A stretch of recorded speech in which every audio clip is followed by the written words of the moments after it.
Hello guys, कैसे हैं आप सारे। आशा करता हूँ बिल्कुल ठीक होंगे, तंदुरुस्त होंगे, दुरुस्त होंगे, घर में बैठ के अपने परिवार के साथ टाइम स्पेंड कर रहे होंगे, अपनी तबीयत का ख्याल रख रहे होंगे, हाथ धो रहे होंगे टाइम पे। पता है ना 20 सेकंड तक हाथ कैसे धोने हैं, मैं वीडियो पे तो आपको दिखा नहीं सकता, लेकिन बिल्कुल अच्छे से हाथ धोने हैं।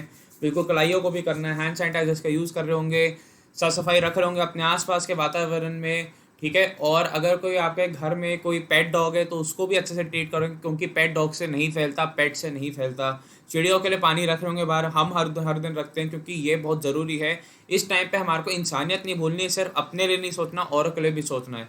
ठीक है। जैसे हमारे घर से हर दिन जो हमारी मतलब कंपाउंड है सोसाइटी का, उससे चाय जाती है हर दिन। हम किसी को कुछ नहीं कह रहे कि चाय दीजिए, लेकिन जिसकी भी आप हेल्प कर सकते हैं करिए, क्योंकि अगर भगवान ने आपको कुछ दिया है तो किसी और को आपसे कम दिया है। तो ये इस टाइम यही होता है कि आप लोगों का साथ दें, लोगों को ये फील करवाएं कि हाँ, हम एक साथ हैं और हिंदुस्तानी हमेशा एक साथ है, एक साथ हैं और एक साथ ही रहेंगे। ठीक है। शुरू करते हैं इसी आशावादी थॉट के साथ अपनी क्लास का पहला स्लाइड शुरू करते हैं। शुरू करने से पहले मैं बता दूं आपको कि आपका यह पॉलिटी आज तो नहीं खत्म हो पाएगा, लेकिन कल पक्का पक्का खत्म हो जाएगा, कोई इसमें दो राय नहीं है। ठीक है। पॉलिटी का इंडिया का क्रैश कोर्स है, इसके बाद हम इकोनॉमिक्स शुरू करेंगे, और इकोनॉमिक्स में मैं कोशिश करूंगा कि उसको भी जल्दी जल्दी से करवा के, क्योंकि मेरा मोटिव है कि आपको रफली 1000 प्रीवियस ईयर क्वेश्चन मैं करवा सकूँगी, जो फिर हम इन लेक्चर्स को कन्वर्ट कर लेंगे आपके साथ क्वेश्चन की सीरीज में। मैं क्वेश्चन लेके आऊँगा, प्रीवियस ईयर क्वेश्चंस लेके आऊँगा, उससे हम सॉल्व करेंगे और अपने लेवल पे पूरी अच्छे से अंडरस्टैंडिंग की कोशिश करेंगे कि किस तरह का क्वेश्चन आता है और क्या जो हमने क्रैश कोर्स करा क्या उससे फायदा हो रहा है या नहीं। ओके। तो ये क्रैश कोर्स लेकर आता हूँ मैं, प्रण दत्ता, हर दिन सुबह 6 से 7,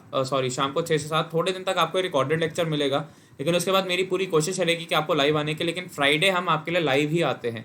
मंडे टू थर्सडे आपको ये जो हम पढ़ते हैं, एंड देन फ्राइडे फ्राइडे आपका क्या होता है कि हम पूरे हफ्ते में जो चीज़ पढ़ी होगी हम उससे समझने की कोशिश करते हैं थ्रू अ टेस्ट। मैं एक टेस्ट लेता हूँ आपका, जिसमें मैं 30 to 35 क्वेश्चन देता हूँ आपको, जिसमें करंट और पूरा पॉलिटी मिक्स, मतलब जो पिछले हफ्ते का पढ़ा। तो आप ये शेड्यूल हमारा इसमें रहता है।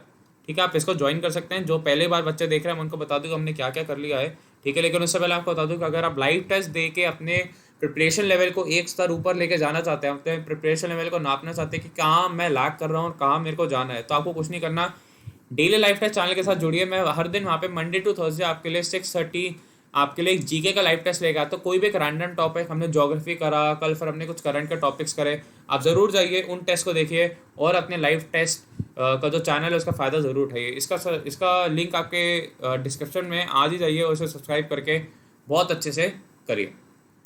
अगला, अगर आप अनअकैडमी की सब्सक्रिप्शन के बारे में सोच रहे हैं, जो सीबीएसई क्लास 9 to 12 की है, अगर आपको कोई छोटा भाई बहन है, ठीक है, आपकी फैमिली में कोई छोटा है जो स्कूल नहीं जा पा रहा, उसकी जो एजुकेशन है उस पर फ़र्क पड़ रहा है, ठीक है, क्योंकि ट्यूशन भी नहीं हो रहे, तो आपको उसको कुछ नहीं करना। एक महीने के लिए अगर आप वो लेना चाहता है 1 मंथ की सब्सक्रिप्शन, तो उसे सिर्फ 99 रुपये देने हैं। लेकिन कंडीशन ये है कि आपको 99 रुपीज़ करने के लिए आपको प्रणव टैंक का कोड यूज़ करना पड़ेगा। प्रणव टैंक का कोड यूज़ करेंगे तो आप 99 रुपये में एक महीने के लिए आप सीबीएसई क्लास 9 to 12 की सब्सक्रिप्शन ले सकते हैं। और वैसे और भी जो इसके और हैं सब्सक्रिप्शन, उनके आप कॉस्ट देखेंगे तो पर मंथ की ट्यूशन से कम है। इसका एक साल का जो आपका पूरा है कॉस्ट, वो एक मंथ की ट्यूशन से कम फीस होगी अगर आप सारे साल की ट्यूशन की फीस लगाएं। तो ज़रूर इसको देखिए, जाके ज़रूर देखिए। और वैसे मैं अनअकैडमी के आपको सब्सक्रिप्शन का फ़ायदा बता दूँ, और जो प्रणव टेक का कोड है आप किसी भी एग्जाम के लिए यूज़ कर सकते हैं, फॉर ऑल एग्जाम्स है। मैं आपको फ़ायदा गिनवा दूँ। 1-on-1 इंटरेक्शन तो होता ही है, लाइव टेस्ट होते हैं, ठीक है, क्विजेज होती हैं वहाँ पे, वीकली, डेली, मंथली, मेगा मॉक्स, ठीक है, सारे। तो इसका डाउट फोरम है आपका, जहाँ पे आपको डाउट पोस्ट कर सकते हैं और हाथों हाथ आपको सोल्यूशन मिलेगा। ठीक है। पीडीएफ्स होती हैं, एंड लाइव प्लस रिकॉर्डेड आपको मिलता है lecture, live plus recorded lectures आपको मिलते हैं। तो देरी किस बात की, आज ही जाइए, सब्सक्राइब करें और अपनी प्रिपरेशन लेवल को एक लेवल ऊपर ले जाए। क्योंकि देखिए यूट्यूब पे हम पढ़ाते तो हैं, देखिए आपने देख लिया होगा कि कैसे हम पढ़ा रहे हैं आपको, कोई हम पीछे नहीं हट रहे, बिल्कुल आगे से पढ़ रहे हैं। लेकिन एक फ़र्क ये पड़ जाता है कि आप पढ़ा उतना ही सकते हैं जितना आपके पास टाइम है। अब यूट्यूब पे हमारी पैरेलल 4 क्लासेस चल रही हैं एक दिन में। सुबह आई थिंक 9 से 2 बजे तक आपकी चलती है क्या, आपके एक्स एंड वाई ग्रुप। उसके बाद आई थिंक 2:30 बजे मैं अपना कोर्स लेके आता हूँ, जो आपका नो ईयर हीरोज़ होता है। और उससे पहले सुबह 6 से 8 हमारा जो एक्स्ट्रा करिकुलर चलता है कि 6 बजे में करंट अफेयर के एमसीक्यू, 7 बजे नो ईयर आर्मी टर्म, 8 बजे सुष्मिता मैम करंट अफेयर लेके आती हैं। फिर उसके बाद इसके बाद फिर हमारा एनडीए का कोर्स चलता है, आई थिंक आपका 3 से 7 बजे तक। फिर आपका डीआरडीओ चलता है, उसके तुरंत बाद हमारा सीडीएस। तो टाइम बहुत कम हो जाता है। जैसे अब नेवी के एमआर की क्लासेस हैं, एफकैट का कह रहे हैं, सीपीएफ का, तो वो मुश्किल हो जाता है। हम एक कोर्स को ख़त्म करेंगे, एक एग्ज़ाम के ख़त्म होने के बाद ही हम दूसरी कोर्स लगा सकते हैं, लेकिन अनअकैडमी पे ऐसा नहीं है। जिस एग्ज़ाम की तैयारी करना चाहते हैं कभी भी उसके लिए कोर्स वहाँ चल रहा होता है। सिर्फ हम चारों ही नहीं जो एजुकेटर डिफेंस के हैं, रवि सर का भी कोर्स है, मेरा का कोर्स है, सुनील सर का कोर्स बहुत जल्दी आने वाला है, और विकास चंद्र तिवारी सर का भी कोर्स बहुत जल्दी आने वाला है। आप और एजुकेटर से पढ़ सकते हो जो डिफेंस की फील्ड में है, लाइक अर्पित चौधरी, और जिन्होंने एसएसबी दिया है, जो हर चीज़ है। मेरे को इतने एजुकेटर का नाम नहीं पता, लेकिन सारे एजुकेटर एक ही रूफ के अंडर आपको मिलेंगे। और ये आप वो भूल जाइए कि सर कॉस्ट बहुत ज़्यादा है। मैं आपको बता दूं कॉस्ट इतनी भी ज़्यादा नहीं है। अगर आप देखें ऑफलाइन क्लासेस की कॉस्ट आपकी 10,000 3 से 4 महीने के बीच में होती है, लेकिन आप यहीं पे अगर 8,000 को देते हैं तो आप 2 साल के लिए पढ़ सकते हो, 2 ईयर्स। आप 2 ईयर्स के लिए पढ़ सकते हैं। और अगर आप ये मानते हैं कि सर मेरा 1 साल में हो जाएगा, 1 साल के लिए लीजिए। अब 2 साल वाले लीजिए, 1 साल पढ़िए और 1 साल बाद किसी को सेल कर दीजिए। आपको कोई छोटा भाई बहन है उसको दे दीजिए, तो बात तो वही पड़ेगी ना। ₹360 पर मंथ से भी कम की कॉस्ट पड़ती है आपको, अगर आप देखें तो। इस बार इसको जाइए, ज़रूर देखिए इसको। ये मैं ये नहीं कह रहा कि सेल, लेकिन ये प्लेटफॉर्म सच्ची में बहुत अच्छा है। आपकी प्रिपरेशन लेवल, अगर आप सीरियस एस्पिरेंट हैं तो आपको जाना चाहिए। और पढ़ाई पे खर्चा हुआ पैसा कभी भी ज़ाया नहीं जाता। ये मेरे पेरेंट्स से मेरे को बता, मैं आपको बता रहा हूँ सच्ची में। मेहनती पढ़ाई पे मेरे पेरेंट्स से जितना पैसा खर्च करता है वो मेरे को लगता है हाँ आज मेरे को फ्रूटफुल एक इन्वेस्टमेंट की तरह आ रहा है। अब घर भी खरीदते हैं तो अब ये थोड़ी ना सोचते कि घर महंगा है, अब ये सोचते हैं हाँ ये एक इन्वेस्टमेंट कर रहे हैं। सोना खरीदते हैं इन्वेस्टमेंट करते हैं, गाड़ी खरीदते हैं तब एक इन्वेस्टमेंट करते हैं, तो अपनी एजुकेशन पे नहीं। तो मेरी बात मानिए, जल्दी इस प्लेटफॉर्म पे जाइए। सच्ची में बहुत प्लेटफॉर्म है। अन्य किसी जानकारी के लिए आप 844-844-7780 पे कॉल करके आप पूछ सकते हैं। और मेरा कोड ज़रूर बताना, तभी वो आपको ये आगे बता पाएंगे, क्योंकि पूछेंगे आप किसके कोड के रेफरेंस आए हैं, आप 10 ऑफ 10 के कोड के रेफरेंस आए हैं, ज़रूर आप बताना। ओके, चलिए आगे चलते हैं। सभी डिफेंस एग्जाम के लिए मैं बता दूं कि आपके 35,000 हम सब्सक्राइबर्स पार कर चुके हैं, उसके लिए बहुत बहुत हाथ जोड़ के धन्यवाद। सभी एग्जाम्स के लिए हम यहाँ पे क्लासेस चल रही हैं आपकी। सुबह XNY ग्रुप, NDA, DRDO, फिर आपका CDS भी शुरू हो गया है। थोड़े दिन में जब XNY ग्रुप का हो जाएगा तो हम उसकी जगह फिर दूसरा क्लास लगा देंगे, तो हर चीज़ के चले जा रहे हैं। उसके बाद हम एक्स्ट्रा क्लासेस, सुबह करंट अफेयर MCQs, फिर मेरा नो ईयर आर्मी टर्म्स, फिर सुष्मिता मैम को करंट अफेयर, फिर मेरा 2:30 बजे नो ईयर हीरोज़। ये सारे सेशंस आपके आते रहते हैं, तो जाइए ज़रूर देखिए और डिफेंस एग्जाम्स को बिल्कुल अच्छे से पार लगाइए। इसे सब्सक्राइब ज़रूर करिए। मैंने बता दिया अनअकैडमी का अगर सब्सक्रिप्शन लेते हैं तो 10% का डिस्काउंट आपको कैसे मिलना है, प्राइन ऑफ 10 का कोड यूज़ करके। मैंने सारे एडवांटेजेस बता दिए। फॉर एनी डाउट आपको 844-844-7780 पे कॉल करना है। ओके, शुरू करते हैं आज का अपना ये लेक्चर। हमने इतना तो पढ़ ही लिया था, ये सब हमने पढ़ लिया था। ओके ओके, इतना भी पढ़ लिया था। लेके set procedure and financial statement भी पढ़ ली थी। आज हमारे को पढ़ना है प्रोसीजर, ठीक है। यहाँ से हमें पढ़ना है, फिर हमें पढ़ना सुप्रीम कोर्ट, फिर हम अपना कैक पढ़ के यूनियन पूरा खत्म कर देंगे। फिर हम शुरू करेंगे अपना स्टेटमेंट पढ़ेंगे, गवर्नर, स्टेट लेजिस्लेचर और लेजिस्लेटिव काउंसिल क्या होती हैं। फिर हम पढ़ेंगे आपका गवर्नर क्या क्या उसकी पावर्स होती हैं, क्या कुछ नहीं होता। फिर हम पढ़ेंगे काउंसिल ऑफ मिनिस्टर्स, क्योंकि ये सब गवर्नर और प्रेसिडेंट की powers almost same. Council of ministers of state and council minister of centre है, उसकी पावर सेम है ऑलमोस्ट। में सब आपको आर्टिकल्स में चेंज करना, बाकी और कुछ नहीं करना। PM की जगह CM, गवर्नर की जगह प्रेसिडेंट आपको लगाना है। एडवोकेट जनरल जैसे आपका क्या होता है अटॉर्नी जनरल, ठीक है। Conduct of business of state वैसी conduct of business of parliament होता है। फिर ये सब पढ़ेंगे स्टेट लेजिस्लेचर क्या क्या होता है, ड्यूरेशन, कॉम्पोजिशन। फिर हम पढ़ेंगे ऑफिसर्स ऑफ स्टेट लेजिस्लेचर कि लेजिस्लेटिव असेंबली में और लेजिस्लेटिव काउंसिल में क्या होता है, जैसे आपके लोकसभा और राज्यसभा में। फिर हम पढ़ेंगे कंडक्ट ऑफ बिजनेस। फिर डिस्क्वालिफिकेशन जो हमने MPs की पढ़ी थी वैसी MLAs की पढ़ने वाले हैं। फिर हम पढ़ेंगे legislative procedures, ascent of bills and state legislature की कैसे गवर्नर तक पहुंचता है, और अगर कोई बिल प्रेसिडेंट के पास हमारे को भेजना है तो कैसे भेजेंगे। फिर हम पढ़ने वाले हैं प्रोसीजर में फाइनेंशियल मैटर्स, जैसे हमने उसमें पढ़ा था सेंटर में कि यहाँ पे भी बजट शब्द का यूज़ नहीं होगा, यहाँ पे भी किसका यूज़ होगा, आपका एनुअल फाइनेंशियल स्टेटमेंट का। फिर हम पढ़ेंगे प्रोसीजर और लेजिस्लेचर, कानून बनाने की क्या मतलब हमारे तौर तरीके होते हैं। फिर हम पढ़ेंगे आपका लेजिस्लेटिव पावर और गवर्नर की जो आपका गवर्नर आपके ऑर्डिनेंस कैसे पास करता है, जैसे आपका एक राष्ट्रपति करता है। फिर हम पढ़ेंगे हाई कोर्ट के बारे में कि क्या क्वालिफिकेशन होनी चाहिए, जैसे हम सुप्रीम कोर्ट में पढ़ेंगे। फिर हम पढ़ेंगे आपका सबऑर्डिनेट कोर्ट, और यहाँ फिर आपका आज का लेक्चर खत्म हो जाएगा। तो बिल्कुल कमर की पेटी कस लीजिए, क्योंकि ये बहुत, मैंने पहले ही कहा था मैं इस वीक से पॉलिटी एक बहुत तेज़ी मैटर से चलाने वाला हूँ, क्योंकि पॉलिटी में हम मेजर चंक खत्म कर चुके हैं। ये सारा पोर्शन आपका आए या ना आए हमें नहीं पता, लेकिन ये आता नहीं है क्योंकि बड़ा ही ना अजीब सा है। मेजर इसमें पूछने लायक कुछ नहीं है। डायरेक्ट क्वेश्चन वैसे भी डिफेंस के पेपर में कम आते हैं, स्टेटमेंट वाइज थोड़ा घुमा फिरा के याद आते हैं। तो शुरू करते हैं। प्रोसीजर ऑफ पार्लियामेंट कि कैसे आप एक बिल को पास कराएंगे, कैसे आप कोई क्वेश्चन पूछ सकते हैं, सब आपका आर्टिकल 118 में लिखा होता है। आर्टिकल 120 कहता है जो भी आपको बात करनी है पार्लियामेंट में, जो भी आप कम्युनिकेशन करेंगे वो इंग्लिश या हिंदी में होगा। आप अपनी खुद की मदर टंग में कर सकते हैं, तेलुगु, बंगाली, तमिल, मलयालम उर्दू किसी में भी कर सकते हैं, लेकिन आपको इंग्लिश या हिंदी ट्रांसलेशन प्रोवाइड करनी है स्पीकर को, स्पीकर फिर सबको प्रोवाइड करवाएगा, आपको इतना पता होना चाहिए। ठीक है। आर्टिकल 123 कहता है कि लेजिस्लेटिव पावर्स ऑफ प्रेसिडेंट मतलब ऑर्डिनेंस, आपका पार्लियामेंट फंक्शनिंग नहीं कर रहा, आपका पार्लियामेंट फंक्शनिंग नहीं कर रहा, उसका सेशन अभी नहीं हो रहा, उसकी सभा अभी नहीं हो रही, उसके सदस्य मौजूद नहीं है, तो प्रेसिडेंट को जैसे अब आपके 3 तलाक का बिल पास कराना था, तो उसने भी एक ऑर्डिनेंस के थ्रू एक उसको पास कराया कि हाँ मैं एक ऑर्डिनेंस इशू करता हूँ जिससे 3 तलाक कानून अभी के लिए बन जाएगा, फिर जब हमारा पार्लियामेंट खुलेगा तब हम उसको एक कानून के तहत उसको बना देंगे। तो ये क्या था, आपका ऑर्डिनेंस इशू करा था किसने, प्रेसिडेंट ने। ओके, और इसे 6 महीने के ही रह सकता है। ठीक है, इतना क्रैश कोर्स में नहीं बताया जाएगा, अगर आपको फिर भी पूरा डिटेल में पढ़ना है तो मैं बहुत जल्द अपना पूरा एक जीके का कोर्स लेके आने वाला हूँ फॉर ऑल आपका डिफेंस एग्जाम्स, तो आप उसको एनरोल कर सकते हैं। वैसे क्रैश कोर्स में मैंने जितना बताया उतना भी नहीं बताना चाहिए था, लेकिन फिर भी मेरा दिल नहीं मानता, मैं फिर भी आपको पूरा बता रहा हूँ। ओके, तो प्रेसिडेंट ऑर्डिनेंस कैसे इशू करेगा आपका आर्टिकल 123 में बताया जाता है।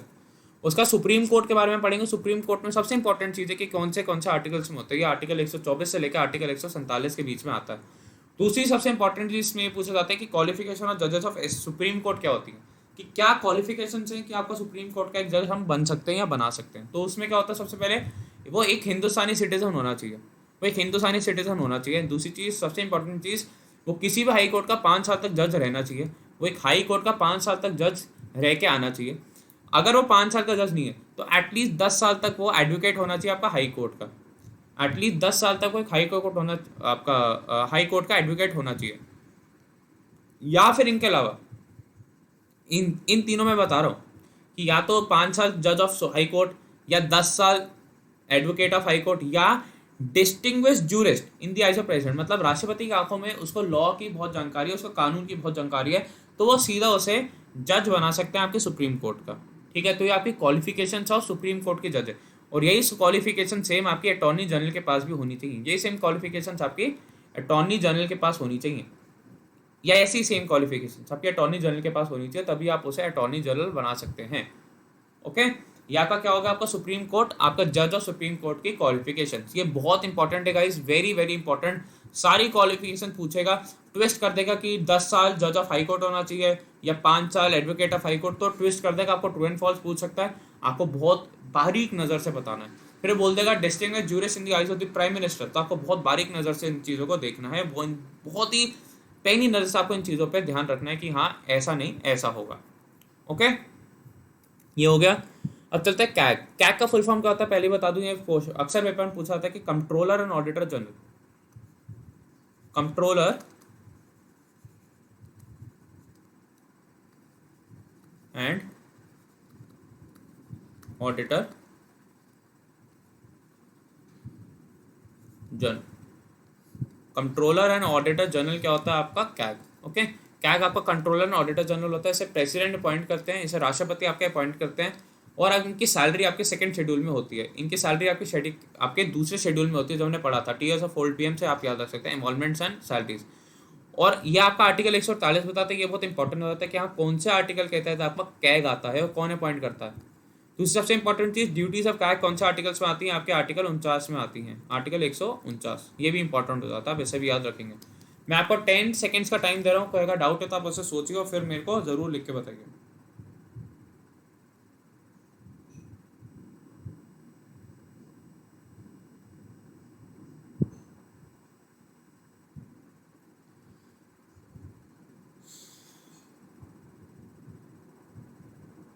ओके,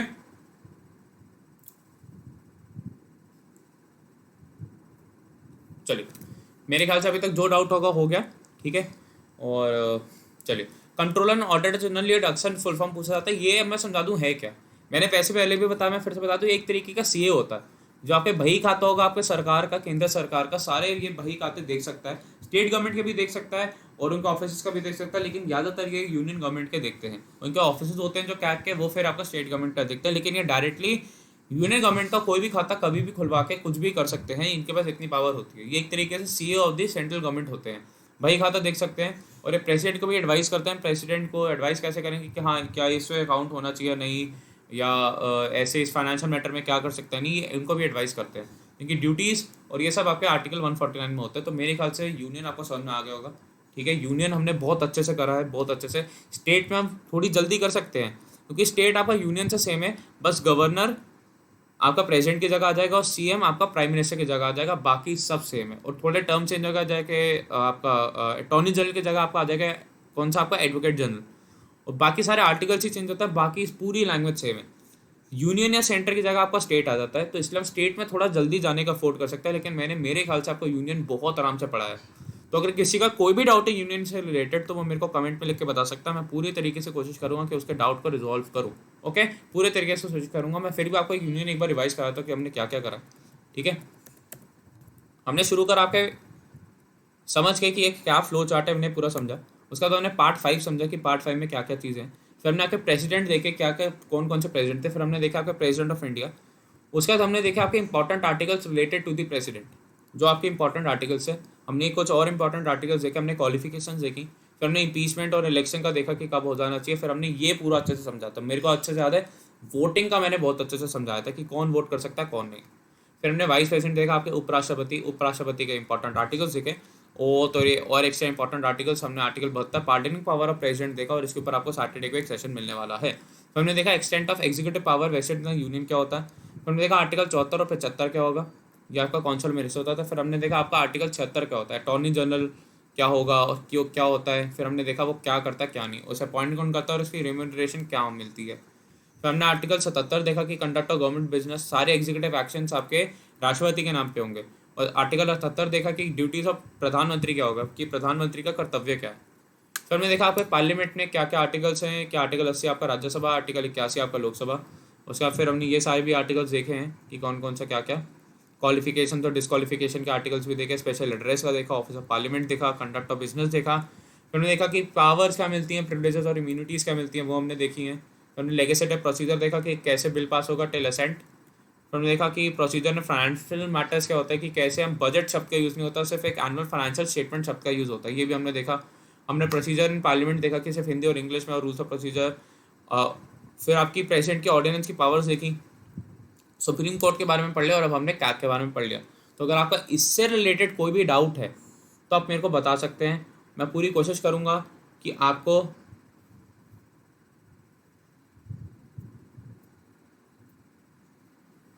कि आपके डाउट्स को रिजॉल्व करूँ, समझाऊँ आपको कि कहाँ आपके डाउट में कहाँ लैग कर रहे हैं। और मेरे ख्याल से फ्राइडे को जो आपका टेस्ट होने वाला है, कोई अल्टीमेट टेस्ट होने वाला है। अल्टीमेट टेस्ट में हाई लेवल के क्वेश्चन लेके आने वाला हूँ आपके पूरे पॉलिटी से, क्योंकि आई थिंक आपका कल या परसों में आपका पूरा पॉलिटी खत्म हो जाएगा। आज आपका आई थिंक ट्यूसडे है, ये आज आपका ट्यूसडे है, और कल आपका बिल्कुल खत्म हो जाएगा पॉलिटी। और परसों मैं कोशिश करूँगा कि थर्सडे को एक छोटा सा आपको कोई मतलब होता है ना कि एक क्विक रिविजन टाइप का एक पूरा लेक्चर दे दूँ, जिसमें पूरी आपको पॉलिटी एक बार अच्छे से समझा दूँ। तो उसका बिल्कुल चिंता मत करिए। स्टार्ट करते हैं अब तो स्टेट में बिल्कुल मैंने बताया ना कि यूनियन की जगह स्टेट आ जाएगा, यूनियन की जगह स्टेट आ जाएगा, और पीएम की जगह आपका सीएम आ जाएगा, गवर्नर की जगह आपका प्रेसिडेंट की जगह आपका गवर्नर आ जाएगा। ये मैंने आपको पूरा समझा दिया, बस इतना ही डिफरेंस है, कुछ और डिफरेंस नहीं है, बस इतना ही डिफरेंस है, बस इतना ही डिफरेंस है, और कुछ डिफरेंस नहीं है। ठीक है, और there no difference at all. कहते हैं जब पॉलिटी पढ़ता तो आपको ऐसे पढ़ना चाहिए, प्रेसिडेंट पढ़ा, मैं आपको टिप दे रहा हूँ एक, चलिए क्रैश कोर्स अच्छा नहीं कर पाया तो आप उसके साथ साथ गवर्नर पढ़िए। पीएम पढ़ा तो आप सीएम पढ़िए। ठीक है, यूनियन पढ़ेंगे तो आप स्टेट पढ़िए, ताकि यूनियन की चीज़ आप स्टेट से कंपेयर कर पाएँ, ऐसे पढ़ना चाहिए। ठीक है, ऐसे आपको पढ़ना चाहिए। सुप्रीम कोर्ट पढ़ रहे हैं तो आपको हाई कोर्ट पढ़ना है। ये आपका क्या होता है, ये एक असली तरीका होता है आपको कि पॉलिटी भाई मेरे को पढ़नी कैसे, कि how do I have to study polity in a very comprehensive manner. ये आपका क्या होता है, ये आपका प्रोसीजर होता है, असली तरीका आपका पॉलिटी पढ़ने का, कि ऐसा आपको पढ़ना चाहिए। ओके, और मैं जो अब अनअकैडमी पे लेके आने वाला हूँ कोर्स, उसमें मैं ऐसे ही पढ़ाऊँगा, प्रेसिडेंट पढ़ाऊँगा, उसके साथ साथ आपको गवर्नर भी पढ़ाऊँगा, ताकि आपको सारी चीज़ें क्लियर होकर चले एक साथ। शुरू करते हैं। स्टेट लेजिस्लेचर में आपका क्या होता है, पहली बात आपका एक गवर्नर होगा, जैसे उसमें आपका प्रेसिडेंट होता है, एक लेजिस्लेटिव असेंबली होती है जिसको हम विधानसभा कहते हैं, और एक आपका लेजिस्लेटिव काउंसिल होती है जिसको हम विधान परिषद कहते हैं। विधानसभा आपकी लोकसभा की तरह काम करेगी, और आपकी विधान परिषद आपकी राज्यसभा की तरह काम करेगी। विधान परिषद सिर्फ इन्हीं चुनिंदा राज्यों में आपका यूपी, बिहार, तेलंगाना, महाराष्ट्र, कर्नाटका और आंध्र प्रदेश का ये तो है कि बिल पास हुआ है नहीं, लेकिन क्या उसे प्रेसिडेंट का असेंट मिला है अभी तक मेरे को पता नहीं चल पाया। जैसे ही पता चलेगा मैं आपको एक वीडियो में बता दूंगा, कल या आज मैं आपको वीडियो में बता दूंगा। ओके, तो ये होता है क्या, मोस्ट ऑफ द स्टेट्स में इतने में खत्म हो जाता है कि गवर्नर और विधानसभा में खत्म है, इतने में। लेकिन जो अन्य स्टेट्स होती हैं वो क्या करती हैं, आपकी ये जो 8 स्टेट्स मैंने लिखी हैं, 8 या 6, ये आपकी विधान परिषद भी होती हैं। तो ये क्या होता है आपका, स्टेट लेजिस्लेचर एंड एग्जीक्यूटिव। इतना को समझ में आ गया कि मेरे ख्याल से कोई इसमें डाउट होगा नहीं। अगले में चलते हैं। आर्टिकल 153 बहुत इंपॉर्टेंट है, क्योंकि पूछ लेते हैं कौन सा आर्टिकल कहता है, तो आपका एक राज्य में गवर्नर होता है, आपका राज्यपाल होता है। तो ये बहुत इंपॉर्टेंट आर्टिकल है, आर्टिकल या अनुच्छेद आपका 153। आपका एक गवर्नर होना चाहिए, आपका एक राज्यपाल होना चाहिए। दूसरी चीज, आर्टिकल 154 कहता है कि कितनी हद तक उसके पास एग्जीक्यूटिव पावर है, कितनी हद तक वो एक लॉ को रोक सकता है, लॉ को मंजूरी दे सकता है। वो कौन सा होता है आपका, आर्टिकल 154। आर्टिकल 154। आर्टिकल 155 कहते हैं कि अपॉइंटमेंट कौन करेगा गवर्नर की, वो कौन करता है आपका, प्रेसिडेंट। और वो एक तरीके के एजेंट ऑफ राष्ट्रपति की तरह काम करता है। तो कौन अपॉइंटमेंट करता है, क्या अपॉइंटमेंट करेगा, वो आपका आर्टिकल 155 में होता है। आर्टिकल 156 कहता है कि term of office of governor, कि जो आपका गवर्नर है उसका जो ऑफिस है, ठीक है, वो क्या काम करेगा, उसके टर्म्स एंड कंडीशंस क्या होंगे, सारा आर्टिकल 156 बताता है। ये इंपॉर्टेंट नहीं है। आर्टिकल 157 इंपॉर्टेंट है कि क्या क्या क्वालिफिकेशंस होती हैं। मैंने आपको क्वालिफिकेशन गलत फाड़ फाड़ के बार बार आपको बताया, तो आप ये मेरे को नहीं कह सकते कि सर आपने क्वालिफिकेशंस नहीं बताई। आर्टिकल 161 कहता है power of governor to grant pardons. अब आर्टिकल 72 और आर्टिकल 161 में क्या डिफरेंस है, इसके लिए आपको सैटरडे तक रुकना पड़ेगा। मैं पूरा इसके ऊपर एक लेक्चर लेके आने वाला हूँ, स्पेशल लेक्चर, कि power of governor to grant pardons क्या होता है। तो वो आर्टिकल 161 में आता है, आपको ये भी ध्यान रखना है। Article 161 power of governor to grant pardons, ये किस में आता है आपका, आर्टिकल 161 में। आपको ये ध्यान रखना है। तो ये हो गया क्या, हमारा गवर्नर की इंपॉर्टेंट आर्टिकल जो हमने पढ़ लिया। ओके, इसको अगर डाउट है तो आप पूछ सकते हैं। उसके बाद मैं आपको 10 सेकंड का टाइम दे रहा हूँ, फिर हम आगे चलते हैं।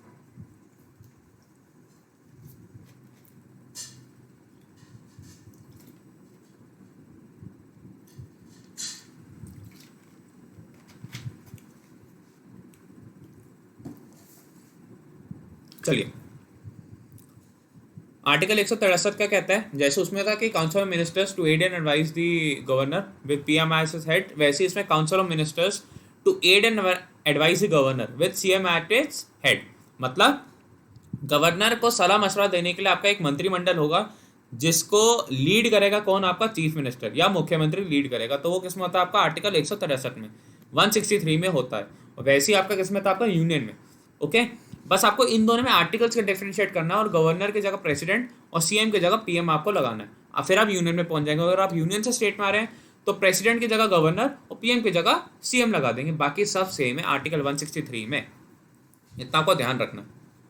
फिर आते हैं किसमें, आपका आर्टिकल 164 में, जो मंत्रिमंडल होगा, जो मंत्रिमंडल होगा वो गवर्नर नियुक्त करेगा आपके मुख्यमंत्री की, आपके क्या कहेंगे कि सलाह मशवरा करके। वैसे यूनियन में कौन करता है, आपका प्रेसिडेंट, जो आपका मंत्रिमंडल है उसको बनाएगा, मंत्रियों को बनाएगा, लेकिन प्रधानमंत्री से सलाह मशवरा करके। ये हो गया। 15% उसमें भी था, 15% यहाँ पे भी है, कि 15% टोटल मिनिस्टर्स हो सकते हैं, इसमें भी 15% of the total legislative assembly के मेंबर्स हो सकते हैं। हर राज्य के आपके अलग अलग लेजिस्लेटिव असेंबली के मेंबर्स होते हैं। तो अब ये नहीं कह सकते सर कि मैक्सिमम मिनिमम कितने होते हैं। और इनकी सैलरी और अलाउंसेस एमएलएस की, सीएम की किस में होती हैं, आपके सेकंड शेड्यूल में। एमएलएस और सीएम की कितनी होती हैं, आपके सेकंड शेड्यूल में। ओके, इसको हम इसलिए मैंने लिखा है अलग से यहाँ पे, council of ministers of state. Council of ministers of state क्या है आपकी, ये। अगला, एडवोकेट जनरल कि एडवोकेट जनरल कौन होगा, गवर्नर आपके एडवोकेट जनरल को बनाता है, ठीक है। और इसकी क्वालिफिकेशन आपके हाई कोर्ट के जज की तरह होनी चाहिए, तभी आपका वो एक गवर्नर आपके एडवोकेट जनरल को नियुक्त कर सकता है। अब इसकी क्या क्वालिफिकेशन है, ये अब अभी जब हम हाई कोर्ट के बारे में पढ़ेंगे तब मैं आपको बताऊंगा। अभी आप इतना समझिए कि आर्टिकल 165 और आर्टिकल 78, सॉरी आर्टिकल 76 से क्या डिफरेंस है, कि उसको हम अटॉर्नी जनरल कहते हैं, इसको हम एडवोकेट जनरल कहते हैं। उसकी क्वालिफिकेशन आपके सुप्रीम कोर्ट के जज की तरह होती हैं, और एडवोकेट जनरल की क्वालिफिकेशंस आपकी हाई कोर्ट के जज की तरह होती है। आपको इतना ध्यान रखना है, इतना आपको समझना है, ठीक है। ये बहुत ही माइन्यूट से डिफरेंसेस हैं, ठीक है। आप अगर यूनियन में पढ़ लें तो आपको स्टेट पढ़ने की जरूरत नहीं है। बस आपको कुछ इंपॉर्टेंट आर्टिकल्स याद रखने होंगे, जैसे एडवोकेट जनरल का आर्टिकल आपका 165, और आपका अटॉर्नी जनरल का आर्टिकल आपका आर्टिकल 76, अनुच्छेद 76। कंडक्ट ऑफ बिजनेस, वही कि कंडक्ट कैसे होगा बिजनेस स्टेट में, ये आपका उसमें पढ़ा था हमने, इसमें पढ़ा, तो ये इंपॉर्टेंट नहीं होता। 167 के सीएम और गवर्नर की ड्यूटीज क्या है, ये भी इतना इंपॉर्टेंट नहीं है, जैसे 78 था वैसे आपका 167 है। इतना कोई डिफरेंस है नहीं इसमें। पढ़ना चाहो तो पढ़ सकते हैं, वरना 78 तो याद है ना कि पीएम की क्या क्या ड्यूटीज़ होती हैं, कि वो गवर्नर जब मांगे तब रिपोर्ट देगा, गवर्नर के हमेशा रहेगा, वरना कभी भी कुछ भी पूछ ले तो उसको बताना पड़ेगा, उसके बाद एक आंसर होना चाहिए। तो किसमें होता है आपका आर्टिकल 78 में, वैसे आर्टिकल 167 में।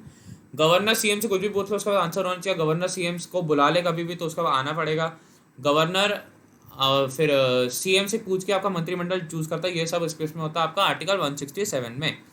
ओके, अगला 168 क्या कहता है कि आपके कॉन्स्टिट्यूशन और लेजिस्लेचर क्या होगा, कि कितना कौन कौन इसका मेंबर होगा। वो या तो गवर्नर और लेजिस्लेटिव असेंबली, इसको एलए लिख लेना, इसको एलए लिख लेना, लेजिस्लेटिव असेंबली गलत हो गया यहाँ पे, ठीक है, या फिर गवर्नर, लेजिस्लेटिव असेंबली और लेजिस्लेटिव काउंसिल होगा। जैसे उसमें क्या होता है आपका प्रेसिडेंट, लोकसभा और राज्यसभा।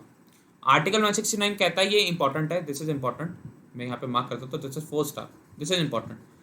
आजकल अबॉलिशन हो रही है लेजिस्लेटिव काउंसिल के आंध्र प्रदेश में, इसलिए पता होना चाहिए कि abolition and creation of legislative council एक स्टेट में कौन सा आर्टिकल के तहत आप कर सकते हैं। तो वो किसमें होगा, आर्टिकल 169 में। आर्टिकल 169 में आपके किसमें होगा, एबॉलिशन ऑफ लेजिस्लेटिव काउंसिल, मतलब विधान परिषद को बनाना या उसे खारिज करना, किस अनुच्छेद में, आर्टिकल 169 में।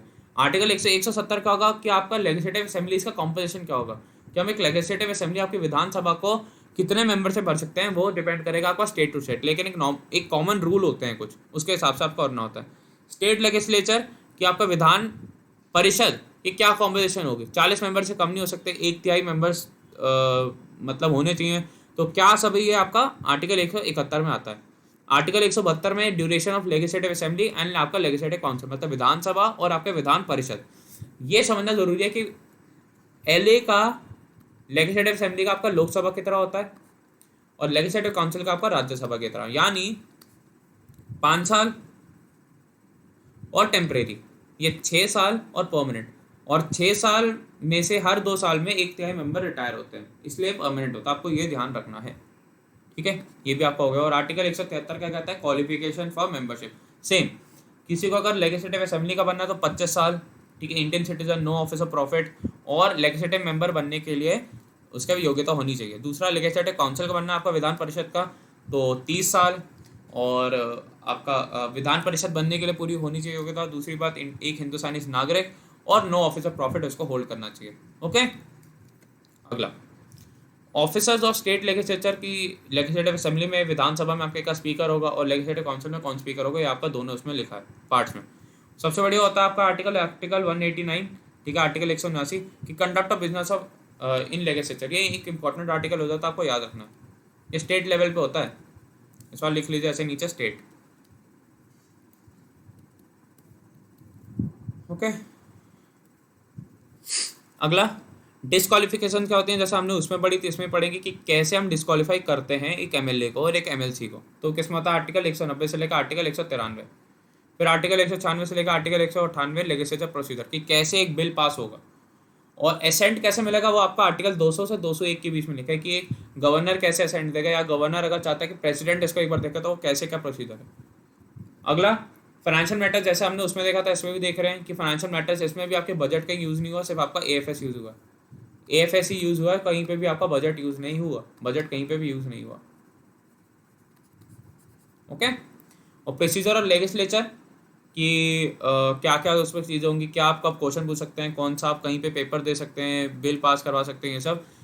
फिर आपका आर्टिकल 210, ये इंपॉर्टेंट है, जैसे उसमें हमने पढ़ा था conduct in Hindi and English, वैसे इसमें 210 के तहत सिर्फ इंग्लिश एंड हिंदी में दे सकते हैं आप उच्चारण, कुछ भी बोल सकते हैं, लिखित रिप्लाई, लेकिन सबसे ज़रूरी इसमें क्या चीज़ है कि आपको ट्रांसलेशन देनी है, अगर आप अपनी मदर टंग में दे रहे हैं हिंदी या इंग्लिश में स्पीकर को, फिर स्पीकर की जिम्मेदारी है कि वो और लोगों तक ये चीज़ पहुँचाए। ओके, अब legislative powers of governor ordinances की, जैसे हमने राष्ट्रपति की पढ़ी थी आर्टिकल किसमें, या आपको मेरे को बताना कौन सा आर्टिकल में पढ़ी थी, देखिए एक बार कौन सा आर्टिकल में पढ़ी थी आपके जो राष्ट्रपति की ऑर्डिनेंस पावर थी, आर्टिकल 130 में, आर्टिकल 123 में हमने किसकी पढ़ी थी, प्रेसिडेंट की, और आर्टिकल 213 में, ठीक है, 90 दूर ऑर्डिनेंस किसके होते हैं, आपके गवर्नर के। हाई कोर्ट में आ जाते हैं, बहुत इंपॉर्टेंट, जैसे मैंने आपको बताया था, एडवोकेट जनरल आपके हाई कोर्ट के जो जज होते हैं उनकी तरह उनके पास ताकत होनी चाहिए, तो ये आपका 214 से लेकर 230 तक होता है। ये बहुत ज़रूरी है, जैसे आपके आर्टिकल 32 होता है, मैंने जब आपने अगला सेशन देखा तो आर्टिकल 32 के ऊपर तो सेशन लेकर आया था, वो आपका आर्टिकल 226 में मैंने को बताया था, आर्टिकल 226। लेकिन हाई कोर्ट के बाद वाइडर जुरिस्डिक्शन होती है। क्या वाइडर है ये समझने की अभी वो टाइम नहीं है अभी, ठीक है। बस आप ये समझ लीजिए कि ये थोड़े ज़्यादा मैटर्स में आपकी रिट्स उसको फाइल करवा सकता है, तो वह पावर ऑफ हाई कोर्ट के, ठीक है। क्वालिफिकेशंस क्या है, ये एक हिंदुस्तानी नागरिक होने चाहिए, ये 10 साल तक जुडिशियल ऑफिस में होने चाहिए इंडिया में, या ये 10 साल तक एडवोकेट होने चाहिए आपके हाई कोर्ट के, ठीक है, या एक जूरिस्ट होने चाहिए गवर्नर की आंखों में, तभी ये आपके क्या बन सकते हैं, आपके हाई कोर्ट के जज बन सकते हैं, ओके। और यही सेम क्वालिफिकेशन आपके एडवोकेट जनरल के पास होनी चाहिए। समझ आ गया आपको, इसमें कुछ ज़्यादा था नहीं। अगला समझेंगे सबऑर्डिनेट कोर्ट्स क्या होते हैं। सबऑर्डिनेट कोर्ट्स होते हैं आपके डिस्ट्रिक्ट कोर्ट। अब डिस्ट्रिक्ट कोर्ट में क्या होता है समझते हैं। आर्टिकल 233 बहुत ज़रूरी हो जाता है, आर्टिकल 233 बहुत ज़रूरी हो जाता है।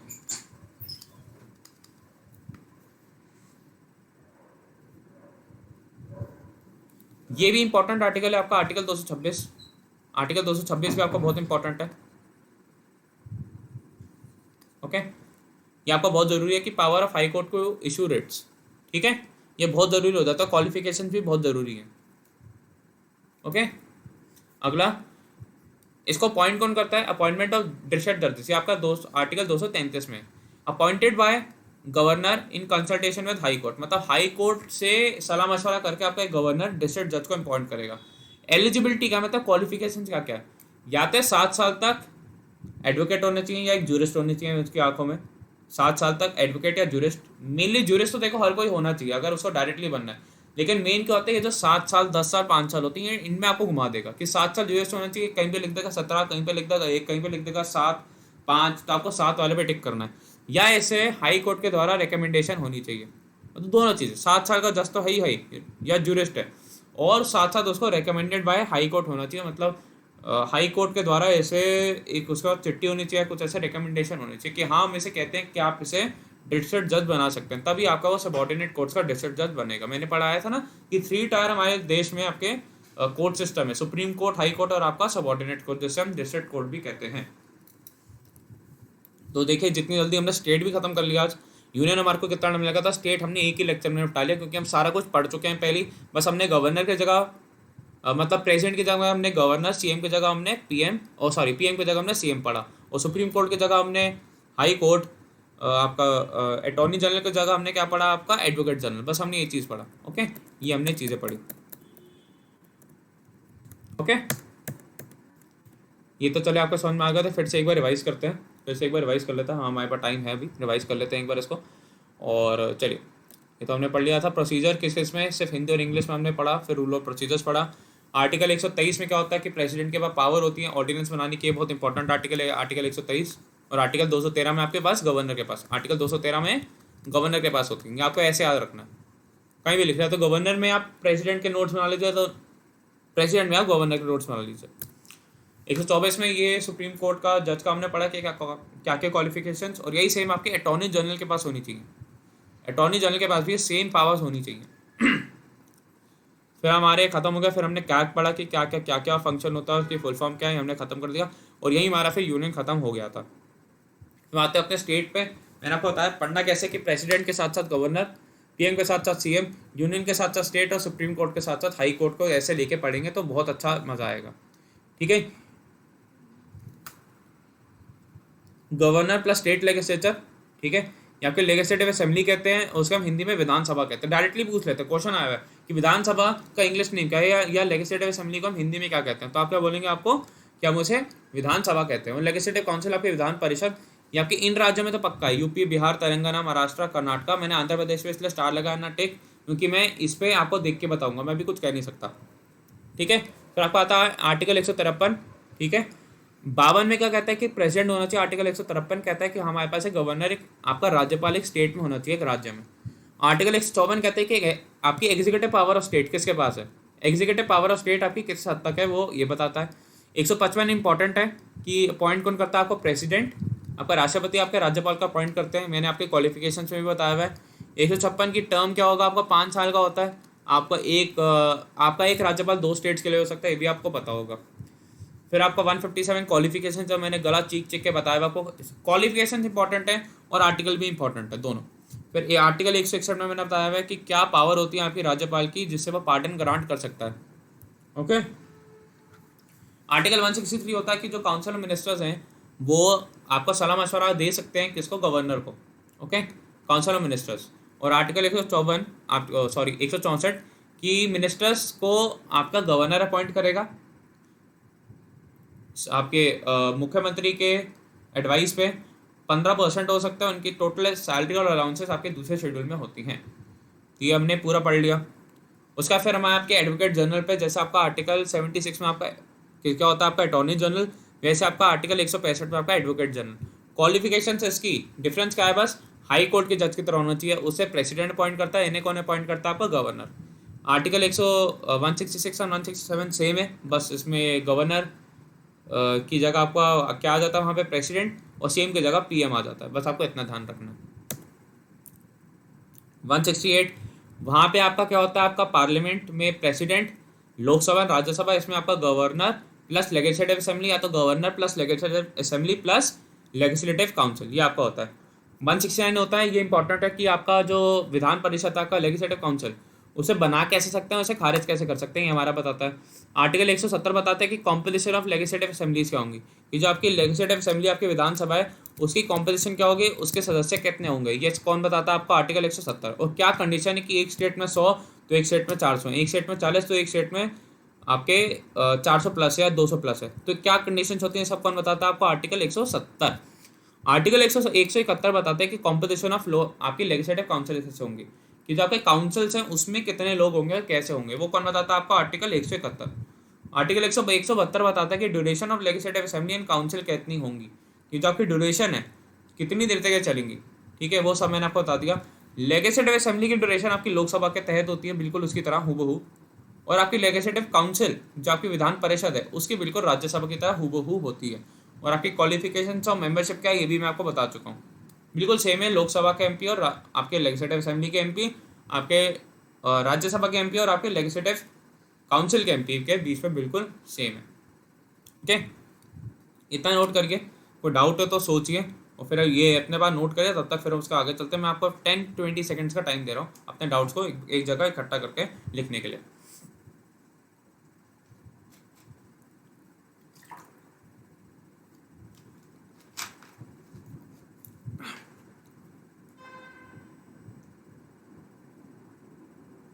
चलिए, office of the state legislature किसमें आता है, आपका विधानसभा का। ये आपको याद नहीं, इंपॉर्टेंट ऐसे याद रखेंगे नहीं, लेकिन फिर भी मैंने बता दिया, चलिए इतना आपको ऐसे नहीं रखना। कंडक्ट ऑफ बिजनेस एक इंपॉर्टेंट आर्टिकल है, आपका आर्टिकल 189 आता है, स्टेट वाला भी, ये स्टेट का आपको सेंट्रल वाला भी रखना है कि हाँ कौन सा आर्टिकल है, ये इंपॉर्टेंट हो जाता है। एक छोटा सा पेज बना सकते हो, इसमें आप इंपॉर्टेंट आर्टिकल जो मैं आपको बता रहा हूँ हम लिख सकते हैं कि हाँ इतने आर्टिकल से सर ने बताया, आपको ये ध्यान रखना है, ठीक है। फिर आप डिस्क्वालिफिकेशंस का रख सकते हैं कि हाँ आर्टिकल 190 से लेकर आर्टिकल 193, तो सेम डिस्क्वालिफिकेशन जैसे एमपी की होती हैं वैसे इनकी भी होती हैं। कुछ गलत कर दिया, ऑफिस ऑफ प्रॉफिट कर दिया है, कुछ मतलब कहते हैं कि मतलब क्या कहते हैं उसे, भ्रष्टाचार कर दिया, ये सब। लेजिस्लेटिव प्रोसीजर जैसे उसमें होता है वैसे इसमें कि कैसे एक बिल पास होगा, किसके पास जाएगा, फिर कहाँ से कहाँ जाएगा, लेजिस्लेटिव काउंसिल है तो क्या स्टेप होगा, सारा आर्टिकल 196 से लेकर आर्टिकल 198। और उसको गवर्नर कैसे उस पर सिग्नेचर करेगा, या अगर वो राष्ट्रपति को भेजने जाता तो कैसे भेजेगा, ये आपके किस में होता है, आर्टिकल 200 से लेकर 201। फिर होगा आपका प्रोसीजर ऑफ फाइनेंशियल मैटर्स, ये हमने जैसे उसमें पढ़ा इसमें भी पढ़ रहे हैं, बस डिफरेंस क्या है कि यहाँ पे स्टेट आ जाता है, वहाँ पे आपका यूनियन आ जाता है या सेंटर। इसमें भी एनुअल फाइनेंशियल स्टेटमेंट ही यूज है, कहीं पे भी आपका बजट शब्द का निवारण या उच्चारण नहीं करा गया। Procedure of legislature of state बिल्कुल वही सेम प्रोसीजर, बस आपको एक ध्यान रखना है आर्टिकल 210 कि हिंदी और इंग्लिश में ही होगा, और सेम चीज़ कि हिंदी और इंग्लिश के अलावा अगर आप कोई और अन्य भाषा बोलते हैं तो आपका यह कर्तव्य है कि आप उसकी हिंदी या इंग्लिश की ट्रांसलेशन किसको देंगे, आप गवर्नर को देंगे। लेजिस्लेटिव पावर ऑफ गवर्नर जैसे ऑर्डिनेंस की आपके राष्ट्रपति की 123 थी, वैसे आपके गवर्नर की आपकी 213 है। प्रेसिडेंट की कितनी थी आपकी 123। फिर हमने हाई कोर्ट का पढ़ा कि 214 से 230, जैसे सुप्रीम कोर्ट आर्टिकल 32 के तहत आपका रिट इशू कर सकता है, वैसे ही 226 के तहत आपका हाई कोर्ट इशू कर सकता है। और ये वाइडर होता है, इतना आपको समझने की जरूरत नहीं है, कभी बाद में समझ लेंगे। लेकिन क्वालिफिकेशंस क्या क्या होनी चाहिए कि ये हिंदुस्तानी नागरिक होना चाहिए, 10 साल तक ये जुडिशियल ऑफिस पर रहना होता है, 10 साल तक ये एडवोकेट होना चाहिए हाई कोर्ट का, या एक ज्यूरिस्ट होना चाहिए आपके राष्ट्रपति की आंखों में, ठीक है। फिर हम आते हैं आपके सबॉर्डिनेट कोर्ट्स की 233 के तहत आपका अपॉइंटमेंट जो होता है आपका डिस्ट्रिक्ट जजेस का, वो कैसे होता है? गवर्नर अपॉइंट करता है उन्हें हाई कोर्ट से कंसल्ट करके, ठीक है। दूसरी चीज़ कि एलिजिबिलिटी क्या होती है, एक तो या तो 7 साल तक के गवर्नर मतलब होने चाहिए एडवोकेट, ठीक है, हाई कोर्ट में, या फिर और ये एक ज्यूरिस्ट होनी चाहिए। और दूसरी सबसे इंपॉर्टेंट चीज़ ये रेकमेंड होनी चाहिए किससे? आपके सुप्रीम कोर्ट, आपके हाई कोर्ट से। इन्हें हाई कोर्ट ने रेकमेंड करा होना चाहिए, ये आपका बहुत इंपॉर्टेंट चीज़ होती है, ठीक है। अब आप इतना समझिए, उसके बाद फिर मैं आपको बताऊंगा कि आपको क्या क्या करना है आगे, इतना आप समझिए, ठीक है। कोई अगर डाउट है तो आप देखो बच्चों, मैं पूरी कोशिश करता हूँ कि आ सकूँ, लेकिन थोड़ा सा शेड्यूल ऐसा है कि हमारे को टाइम नहीं मिल पा रहा, लेकिन फिर भी हम पूरी कोशिश करते हैं कि हम आ सकें। लेकिन फिर भी नहीं आ सकते तो प्लीज़ माफ़ी चाहेंगे, ठीक है। बहुत जल्द आपको लाइव क्लासेस मिलने लग जाएंगे, उसकी चिंता मत करें, लेकिन तब तक कंटेंट में आपको कोई कमी नहीं है, ठीक है। कंटेंट में आपकी कमी नहीं है। नेक्स्ट हम आपका, मेरे को ये बता दो यार कि कौन सा सब्जेक्ट यूज़ करें। मैंने पहले पूछा था, तुम बच्चों ने ठीक से जवाब दिया नहीं, you guys didn't give a clear answer to me. तो उससे ना मेरे को बड़ी दिक्कत होती है, क्योंकि मैं बच्चों के हिसाब से चलता हूँ। कोई इकोनॉमिक्स बोल रहा है, कोई हिस्ट्री, एक कॉमन कंसेंसस बता दो, क्योंकि ये तो आजकल में मतलब नेक्स्ट वीक से मान लो हमारे को दूसरा एक भैया सब्जेक्ट शुरू करना है, तो क्या करेंगे प्लीज़ मेरे को बता दो, मेरी बड़ी हेल्प होगी। क्योंकि मैं अकेले कितना कुछ कर लूँगा, कितना कुछ समझ लूँगा, वो मेरे बस की बात नहीं है। प्लीज़ आप बता दीजिए कि क्या आपको करना है, कौन सा आप नया सब्जेक्ट चाहते हैं। तो ओके, प्लीज़ मेरी हाथ जोड़ की विनती है, बता दो भाई। इकोनॉमिक्स पढ़ोगे, हिस्ट्री पढ़ोगे, क्या पढ़ना चाहते हो मेरे को बता दो, ठीक है। क्योंकि बाकी सब्जेक्ट तो चल ही रहे हैं, लेकिन जीके में फिर भी एक बहुत चीज़ें होती हैं। मेरे को सारे सब्जेक्ट पढ़ाने हैं, तो बता दो। हिस्ट्री पढ़ोगे, इकोनॉमिक्स पढ़ोगे, मेरे को बता देना, दोनों में से एक एक ही पढ़ाऊंगा, तो बता देना, ठीक है। दूसरी चीज़, कल हम आपका क्या करेंगे, जो बाकी का यूटीज़ हैं, फिर जो थोड़ी गवर्नमेंट बॉडीज़ है, वो कर लेंगे सारे। और कल ख़त्म कर दूंगा मैं पॉलिटी, कोशिश करूंगा, ताकि थर्सडे को, या तो मैं थर्सडे को ही आपका एक लाइव टेस्ट ले लूँगा, वो मैं बता दूंगा, या फिर थर्सडे को मैं आपको जो भी नेक्स्ट सब्जेक्ट पढ़ने वाले होंगे उसका इंट्रोडक्शन दे दूंगा, कि हम कैसे कैसे क्या क्या पढ़ने वाले हैं, एक इंट्रोडक्टरी लेक्चर दे दूंगा, ठीक है। जो भी आपका सब्जेक्ट होगा नेक्स्ट, ठीक है, उसका थर्सडे को कोशिश करूँगा, क्योंकि कल मेरे ख्याल से आपका ख़त्म हो ही जाएगा ये।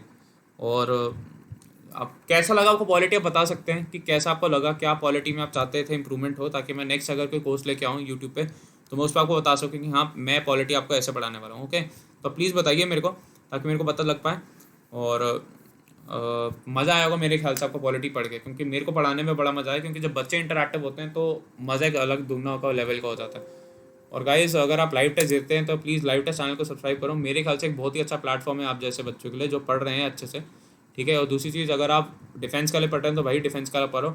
और अगर आप चाहते हैं बिल्कुल आपकी प्रिपरेशन टॉप लेवल की है, तो करना क्या है आपको कि भैया अनअकैडमी की सब्सक्रिप्शन लो। मैं तो कहूँगा यार ले लो, मेरे टाइम पर अगर होती तो मैं तो यार आज 4 चांद लगा देता अपनी ज़िंदगी में, है ना। जैसे अगर आप चाहते हैं कि, क्योंकि अभी भी ना कुछ बच्चे हैं जो देखते नहीं है पहले के लेक्चर, सीधा ये कहते हैं कि सर बता दो लेते कैसे कोर्स, ठीक है। लेते कैसे है, तो चलो भाई बता देते हैं एक बार आपको कि कैसे आपको कोर्स परचेज करना, क्या उसके फ़ायदे हैं, ठीक है। क्योंकि बहुत दिक्कतें होती हैं बार बार एक चीज़ समझाने में, क्योंकि समझते नहीं है, फिर उन्हें समझाओ, फिर उन्हें बताओ, तो बहुत दिक्कत हो जाती है।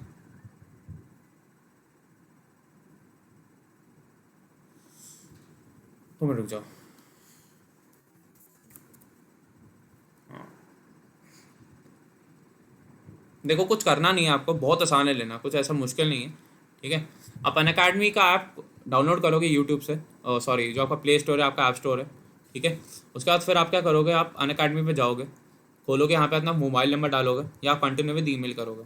कंटिन्यू कर दिया, आपका OTP आएगा, OTP डाल दिया, साइन इन हो जाएगा। फिर आपको अपना गोल चूज़ करना है, या तो आप NDA, एयरफोर्स, XNY या नेवी के लिए यूज़ करेंगे, ओके। या फिर आप क्या करोगे कि आप नीचे करके CDS, AFCAT या CAPF के लिए यूज़ करोगे, ओके, आपने कर लिया। उसके बाद आप क्या करोगे नेक्स्ट उसमें, कि आपको ये ना कोर्स दिख रहा है यहाँ पे, आप इस कोर्स पे जाके क्लिक करोगे, आपने कोर्स चूज़ कर लिया, ओके। कोर्स में क्या है मेरे, है तो ये सिर्फ NDA के लिए, लेकिन मैं करवा रहा हूँ सारे डिफेंस एग्जाम के लिए, करंट अफेयर आपके अक्टूबर टू मार्च के लिए, सारे डिफेंस मैं क्लियर करवा रहा हूँ आपके अक्टूबर टू मार्च के लिए। मैंने NDA के लिए स्पेशलाइज करा था, लेकिन मैं कंटेंट मैंने ऐसा बनाया है कि आपके NDA, CDS, AFCAT, CAPF, ठीक है, और आपका XNY, DRDO, हर किसी के आपके करंट अफेयर के लेवल इसमें कंप्लीट हो रहा है। अच्छे से क्वेश्चन भी दिए जा रहे हैं, प्लस क्वेश्चन के साथ साथ आपको ये भी समझाया जा रहा है कि हाँ कैसे आपको क्या कुछ करना है। आपने गेट सब्सक्रिप्शन करी, ठीक है। मैं कोर्स की कुछ आपको खासा समझा दूँ, हर 3 लेक्चर के बाद आपका एक टेस्ट हो रहा है, हर 3 लेक्चर के बाद आपका एक टेस्ट हो रहा है। 6 अप्रैल से टेस्ट हुआ है, लेकिन 24 अप्रैल को खत्म हो रहा है। तो आप उससे पहले अगर ज्वाइन करते हो तो आप कुछ सेशंस ले सकते हो, डाउट सेशन में हिस्सा ले सकते हो।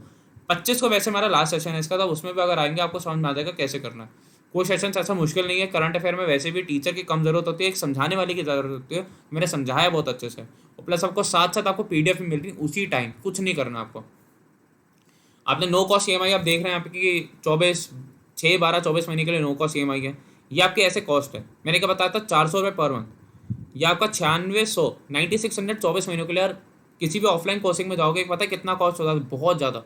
या आपका 1 साल के लिए 8 महीने। मैं कहूँगा आप या तो इन दोनों में से कोई लेना अगर लोगे तो। प्लान ऑफ टाइम का कोड यूज़ करो।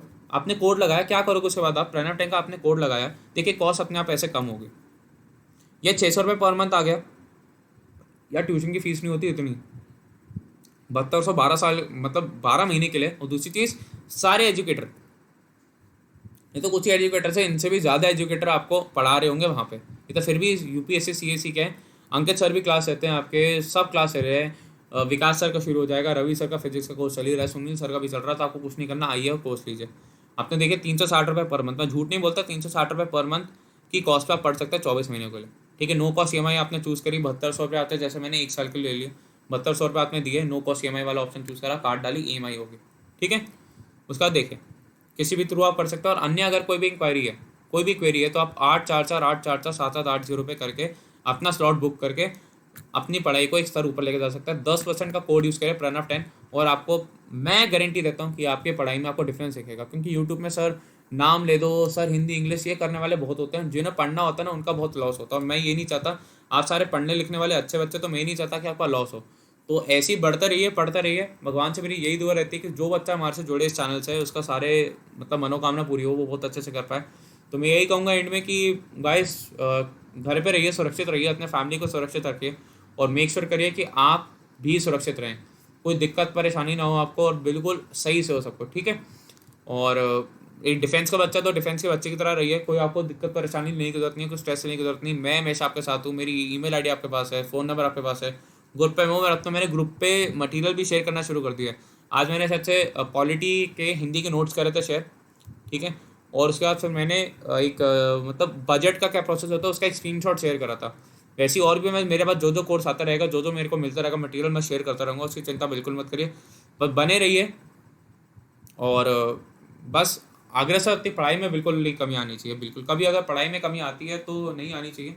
ठीक है, स्ट्रेस मत लीजिए, और बस। और एसएसबी के लिए अगर आप पढ़ रहे हैं तो भाई मेरे सेशन जरूर देखिए वाईफाई सेटिंग मेन चैनल पे, जिसके 11.3 मिलियन सब्सक्राइबर्स हैं। उस पर मैं डेली 8-10 में मंडे टू फ्राइडे लेक्चर लेता हूँ, और वो 10 बजे रात को इस चैनल पे प्रीमियर होता है। तो आज ही देखिए। ओके, चलिए गाइस, मिलते हैं कल। पॉलिटी खत्म कर देंगे, फिर मतलब थर्सडे को जो भी सब्जेक्ट है प्लीज़ मेरे को बता देना भाई, क्या सब्जेक्ट है, क्या पढ़ना है। ओके, तो thank you guys, take care, जय हिंद, जय Bharat, and God bless you all. Okay, salute to everyone, bye bye.